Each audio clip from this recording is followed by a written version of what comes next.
Circular per l'autopista entre Fornells i Vilademuls avui comporta trobar-se en situacions com aquesta, entramats de marques viàries que, sobretot a certes hores del dia, fan que els conductors ja no sàpiguen quines són les bones.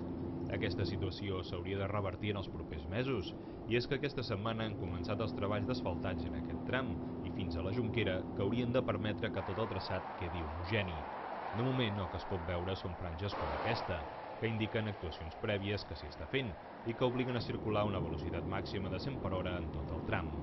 Aquests treballs haurien de suposar la culminació de les obres d'ampliació de l'AP7, tot i que els responsables de les obres ja han indicat que l'ampliació a 3 i 4 carrils no es farà efectiva fins que s'hagi completat els accessos de Vilademuls, que encara s'ha d'adjudicar, i el de Fornells i Sant Gregori, on ja s'hi ha començat a treballar. Tots tres conformaran en un futur la circunvalació de Girona. L'actuació es divideix en 3 trams, entre Fornells, Girona, Figueres i la Jonquera. L'empresa encarregada preveu tenir llest el darrer per Sant Joan, a punt per la temporada d'estiu.